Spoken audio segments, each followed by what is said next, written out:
Miss Catherine Bernardo, totoo nga ba mga bali-balita no, na may bibigyan siya ng bagong or pagkakataon? So yan ang ating pag-uusapan. Ano nga bang plot twist ng balitang ito?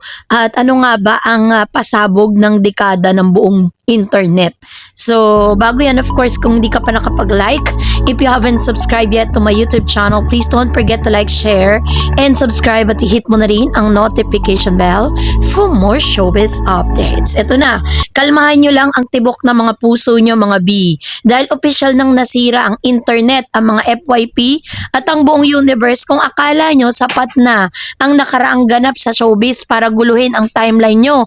Mag-ready na kayo sa pinakamalaki at pinaka-unexpected at pinaka-high key na nakakakilig na crossover ng taon. Sabi dyan, ang nag-iisang multimedia prince at Curly's King na si James Reid ay nahuli sa camera lang literal na hinaharana ang ating nag-iisang box office queen at Madam Tussauds icon na si Miss Catherine Bernardo. Yes, tama po ang basa nyo, mga mima, walang halong clickbait, walang halong charot. Si James Reid bit-bit ang kanyang ultra smooth vocals, mapang-akit na gaze at siksik na karisma ay nag-perform sa isang super sweet na kantang direkta sa harap ng isang medyo nagugulat pero super glowing na si Catherine. Ang mga netizen ay literal na nagwawala na sa X or dating Twitter at TikTok at ang collective screaming ng sambayanan ay abot hanggang Mars. Himayin natin ang bawat segundo na may gakilig na harana na ito'y nag-iwan sa atin ng lahat ng sumisigaw na sana all hinaharana ng isang James Reid.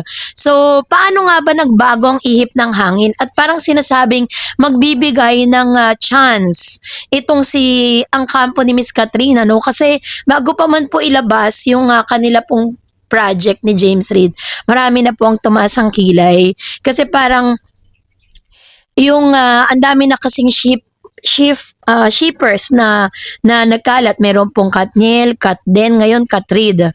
So parang sinasabi nila na magiging effective pa rin ba yung tambalang ito matapos nga na magkaroon ng paasa moment nitong si Catherine kay Alden, no, sa kanilang tambalan. Pero ang eksena, paano nagbago ang ihip ng hangin? Gawin nating malinaw yung resibo para sa mga person na natulog na maaga o nawala ng internet load habang nagaganap ang pambansang atake, no, sa puso. Ang event ay nagsimula bilang isang normal na high-profile showbiz gathering kung saan naroroon ang naglalakiang bituin ng industriya.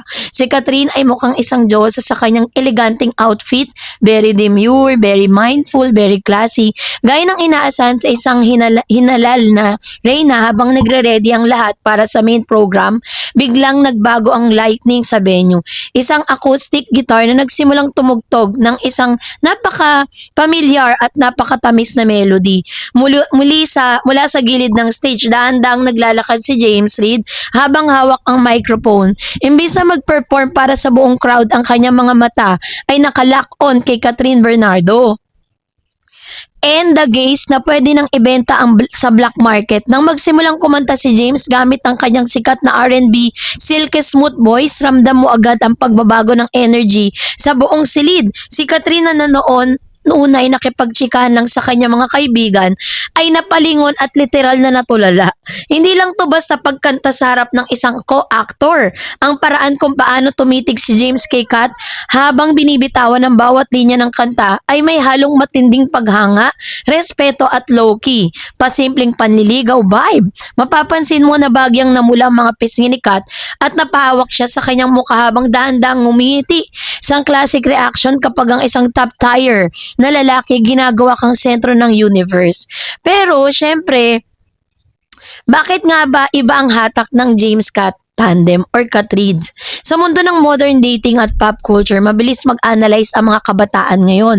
Bakit nga ba ang haranang ito ay kinuturing na ultimate cultural reset sa kalagitnaan ng 2026? Ang pagsasama ng dalawang haligi ng pop culture. Lahat tayo lumaki sa sikat na era ng mga love team kung saan sina James at Kat ay galing sa magkaibang dambana ng industriya. Si James ay ang rebel boy, cool R&B icon na nagpabaliw sa lahat ng kanyang mga rom-com movies. Si Catherine naman ang permanenteng reyna ng box office na may hawak ng puso ng masang Pilipino. Ngayon pareho na silang mature, independent, at nasa rurok ng kani-kanilang karera. Ang makita silang magkasama sa isang napaka-romantikong eksena ay parang isang panaginip na hindi natin alam na gusto pala natin.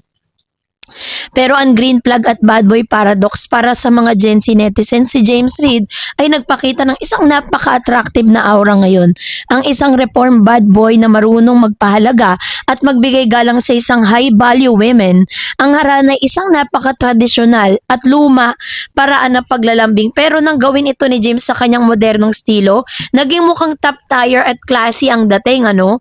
Kaya naman talagang sumabog ang buong internet. Pero syempre, kasabay nito may mga hindi mawawala no yung tinatawag na mga komento mula sa mga netizen. Hindi magkandamayaw mga netizen sa iba't ibang platform sa Twitter na ngayon ay X ay kasalukuyang bumibigay dahil sa traffic ng mga gumagamit ng mga bagong ships names tulad ng Kat James, Reid Bernardo, Kat Reid. So, ito yung mga pinaka-viral at nakakatawang post nila na nagpapakita ng tunay na saloobin sa henerasyon ngayon. Sabi dyan, Slay Queen PH, yung ex mo hindi ka man lang ma-chat ng good morning. Pero si James Reid nagharana kay Catherine Bernardo sa harap ng buong industriya. The bar has been raised to outer space. Sabi naman ni Jency Marites, mula ngayon, kapag hindi ako hinarana gamit ang acoustic guitar at R&B vocals, ayoko na.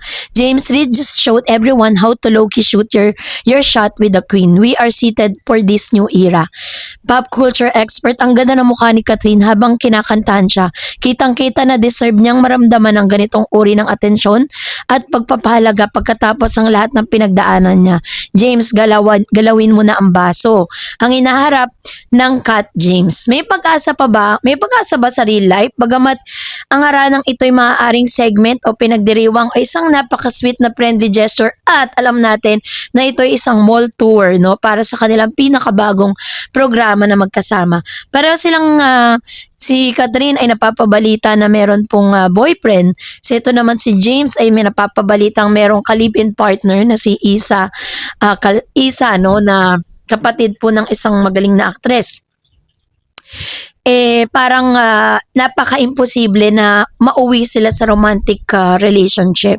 Pero syempre, matatalino na kasi mga viewers ngayon kahit sabihin na natin na parang imposible at parang hindi natin sila makitaan ng kilig kasi base naman po sa interview ni Kat kung ano po yung magiging expectation natin para sa kanila pong kanilang paparating na project. Di naman talaga sila magka-love team doon.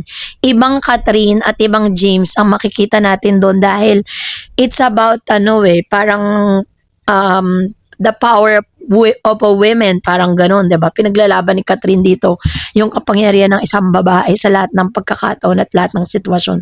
Kaya parang very commendable siya lalo na sa mga kababaihan. Kaya abangan natin 'yan, guys. And that's it for today. And updates. Please don't forget to like and subscribe, and please don't forget to follow my Facebook page, Dar Eds TV and Dar Eds channel. God bless everyone.